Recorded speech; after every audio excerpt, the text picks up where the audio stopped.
ध्यायेत नित्यं महेशं रजतगिरिनिभं चारुचन्द्रावतंसं रत्नाकल्पोज्ज्वलांगं परशु मृगवरा भीतिहस्तं प्रसन्नं पद्मासीनं समन्तात् अस्तुत्ममृगणैर् व्याघ्रकृतिं वशानं विश्वाद्यं विश्ववन्द्यं निखिल भयहरं पंचवक्त्रं त्रिनेत्रम। ओम नमः शिवाय। जय श्री राधे कृष्ण। आइए सुनते हैं गुरु प्रदोष व्रत की कथा। जब भी प्रदोष का व्रत गुरुवार के दिन पड़ता है तो इसे गुरु प्रदोष या गुरुवार त्रयोदशी के नाम से जाना जाता है। प्रदोष के व्रत में भगवान शिव का जो कि विशेष प्रकार से प्रदोष काल के समय में पूजन किया जाता है। प्रदोष काल का समय जो कि सूर्यास्त से 1 घंटे पहले और सूर्यास्त के 1 घंटे बाद तक के बीच का जो समय होता है वह समय प्रदोष काल का होता है। और इस दौरान भगवान शिव जो कि प्रसन्न मुद्रा में होते हैं, इसी दौरान भगवान का पूरे विधि विधान के साथ पूजन करना चाहिए। इससे भगवान शिव अपने भक्तों के ऊपर प्रसन्न हो करके अपने भक्तों के सभी प्रकार के दुख और कष्टों को दूर करते हैं, सुख समृद्धि का आशीर्वाद प्रदान करते हैं और अंत में मोक्ष को प्रदान करते हैं। प्रदोष व्रत को रखने से जो कि 100 गायों को दान करने के बराबर पुण्य फलों की प्राप्ति होती है। प्रदोष व्रत के दिन जो कि दिन भर उपवास रहते हुए भगवान शिव का सुबह के समय में और विशेष प्रकार से प्रदोष काल के समय में पूरे विधि विधान के साथ पंचोपचार या खुटोपचार पूजन विधि के द्वारा पूजन करना चाहिए। कथा श्रवण करनी चाहिए, भगवान की आरती करनी चाहिए, भगवान शिव के स्तोत्रों का पाठ या श्रवण करना चाहिए। इससे पुण्य फलों की प्राप्ति होती है। प्रदोष का व्रत कम से कम 26 त्रयोदशी का व्रत करना चाहिए और इसके बाद आप चाहें तो व्रत धारण आगे भी कर सकते हैं, नहीं तो फिर व्रत का उद्यापन करना चाहिए, तभी जाकर के पूर्ण फलों की प्राप्ति हो पाती है। तो आइए सुनते हैं गुरु प्रदोष व्रत की कथा। तो बोलिए प्रेम से भगवान भोलेनाथ की जय, माता पार्वती की जय, सर्व देवी देवता की जय। हे भगवान भोलेनाथ, आप करोड़ों चंद्रमा के समान कांतिवान त्रिनेत्रधारी, मस्तक पे चंद्रमा का आभूषण धारण करने वाले, पिंगल वर्ण के जटाजूटधारी, नीले कंठ तथा अनेक रुद्राक्ष मालाओं से सुशोभित वरदहस्त त्रिशूलधारी भगवान शिव जी हमारे सभी मनोरथों को पूर्ण करे। गुरुवार त्रयोदशी प्रदोष व्रत कथा के अनुसार एक बार देवराज इंद्र और वृतासुर में घनघोर युद्ध हुआ। उस समय देवताओं ने दैत्य सेना को पराजित कर नष्ट भ्रष्ट कर दिया।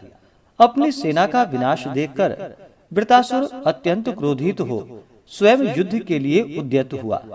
मायावी असुर ने आसुरी माया से भयंकर विकराल रूप धारण किया। इसके स्वरूप को देखकर इंद्रादिक सब देवताओं ने इंद्र के परामर्श से परम गुरु बृहस्पति का आवाहन किया और गुरु बृहस्पति तत्काल आकर कहने लगे कि हे देवेंद्र, अब तुम वृतासुर की कथा ध्यान मग्न होकर सुनो।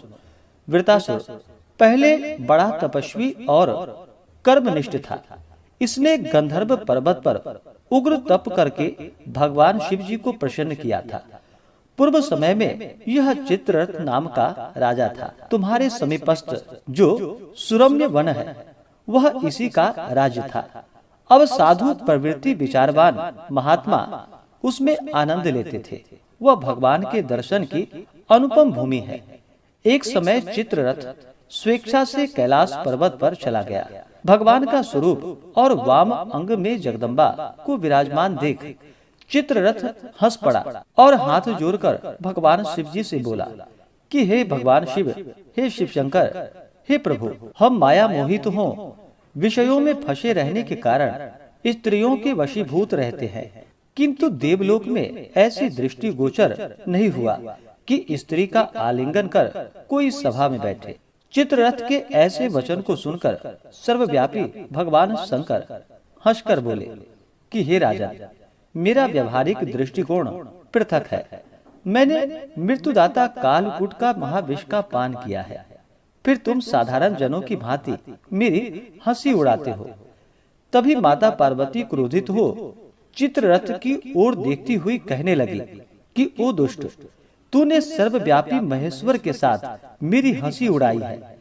तुझे अपने कर्मों का फल भोगना ही पड़ेगा। अरे मूर्खराज, तू अति चतुर है, अतएव मैं तुझे ऐसी शिक्षा दूंगी कि तू फिर ऐसे दुस्साहस नहीं करेगा। अब तू दैत्य स्वरूप धारण कर विमान से नीचे गिर जा, मैं तुझे श्राप देती हूँ। जब माता पार्वती जगदम्बा भवानी ने चित्ररथ को श्राप दे दिया तो वह तत्क्षण विमान से नीचे गिर पड़ा, राक्षस योनि को प्राप्त हो गया और प्रख्यात महासुर नाम का प्रसिद्ध हुआ। त्वष्टा नामक ऋषि ने उसे श्रेष्ठ तप से उत्पन्न किया और अब वही वृतासुर ब्रह्मचर्य पूर्वक रहकर शिव भक्ति में लीन है। इस कारण तुम उसे जीत नहीं सकते। अतएव मेरे परामर्श से यह प्रदोष व्रत करो, जिससे महाबलशाली दैत्य पर विजय प्राप्त कर सकोगे। गुरुदेव के वचनों को सुनकर सब देवता प्रसन्न हुए और गुरुवार त्रयोदशी प्रदोष व्रत जो कि विधि विधान से किया एवं राक्षस वृतासुर पर विजय प्राप्त कर लिया। इंद्रदेव सुख पूर्वक रहने लगे। इस प्रकार से जो भी सच्ची श्रद्धा के साथ गुरुवार त्रयोदशी प्रदोष का व्रत करते हैं तो उन्हें शत्रुओं पर विजय की प्राप्ति होती है और उनके शत्रुओं का विनाश होता है। तो बोलिए प्रेम से भगवान भोलेनाथ की जय, माता पार्वती की जय, सर्व देवी देवता की जय। जो भी प्रदोष का व्रत करते हैं उन्हें चाहिए कि त्रयोदशी तिथि के दिन सुबह उठ करके नित्य क्रियाओं से निवृत्त होकर के गंगा नदी में या घर के नहाने के पानी में थोड़ा सा गंगा जल मिला करके स्नान करना चाहिए। शुद्ध वस्त्र धारण करके व्रत का संकल्प लेना चाहिए। भगवान शिव से प्रार्थना करनी चाहिए कि हे भगवान भोलेनाथ, हे माता पार्वती, आज मैं प्रदोष का व्रत करने जा रहा हूँ या करने जा रही हूँ। इस प्रकार से भगवान से प्रार्थना करे और कहे कि हे प्रभु, यह व्रत मेरा निर्विघ्न पूरा हो और हमें पुण्य फलों की प्राप्ति हो। आपके मन में जो भी इच्छा हो, जो भी कामना हो, वह प्रभु से कहें। और प्रदोष व्रत के दिन जो कि दिन रात्रि उपवास रहते हुए व्रत को धारण करना चाहिए। जो उपवास नहीं रह पाते हैं वो एक समय फलाहार ग्रहण करें। प्रदोष व्रत में जो कि अन्न ग्रहण नहीं करना चाहिए और प्रदोष काल का पूजन कर ले, उसके बाद प्रसाद ग्रहण करनी चाहिए। इस दिन भगवान शिव का मंदिर में या घर पे कर रहे हों तो पूरे विधि विधान के साथ इनका पूजन करना चाहिए। इस दिन भगवान शिव का जो कि जल से अभिषेक करे, पंचामृत से अभिषेक करे, शुद्ध गंगा जल से अभिषेक करे। उसके बाद भगवान शिव को सफेद वस्त्र चढ़ाएं, यज्ञोपवीत चढ़ाएं, फिर अक्षत, चंदन, पुष्पों की माला अर्पित करे। भगवान शिव जी को जो कि बिलपत्र अति प्रिय होता है तो 3 पत्ते वाला बिलपत्र, उस पे राम का नाम लिख करके या नमः शिवाय लिख करके भगवान शिव जी को बिलपत्र अर्पित करनी चाहिए। बिलपत्र अर्पित करने से 3 जन्मों के पाप भी नष्ट हो जाते हैं। त्रिदलम त्रिगुणाकारम त्रिनेत्रम च त्रिधायुधम त्रिजन्म पाप संघारम बिल्वपत्रम शिवार्पणम। जो भी सच्ची श्रद्धा के साथ भक्ति पूर्वक अगर भगवान शिव को बिलपत्र अर्पित करते हैं तो भगवान शिव उनके 3 जन्मों के पाप का नाश कर देते हैं। तो भगवान शिव जी को बिलपत्र अवश्य चढ़ाएं, फिर शमी पत्र, तुलसी मंजरी भगवान शिव जी को अर्पित करें, भांग धतूरा आदि चढ़ाएं। उसके बाद धूप और दीप दिखाएं, अनेक प्रकार का नैवेद्य अपने श्रद्धा भक्ति भाव के साथ भगवान शिव को अर्पित करें। जल से आचमनी करवाएं। मुख शुद्धि के लिए पान पत्र, सुपारी, लौंग, इलायची के साथ में अर्पित करें।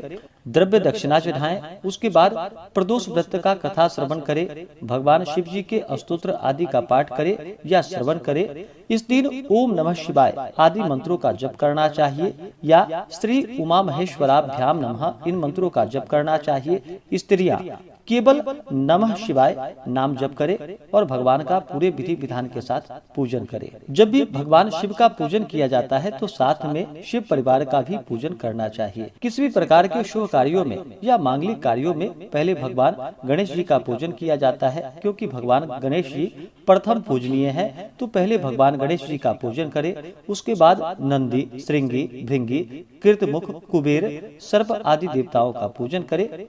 उसके बाद फिर भगवान शिव माता पार्वती का पूजन करे तो बड़ा ही पुण्य फलदायी होता है। तो आशा करता हूँ कि यह जानकारी आपको अच्छा लगा हो। ऐसे ही ज्ञानवर्धक जानकारियाँ प्राप्त करने के लिए हमारे इस चैनल पे अगर आप नए हैं तो चैनल को लाल बटन दबा करके सब्सक्राइब करें, साथ में बेल आइकन घंटी को दबाएं ताकि मेरे वीडियो का नोटिफिकेशन आपको समय से मिलता रहे।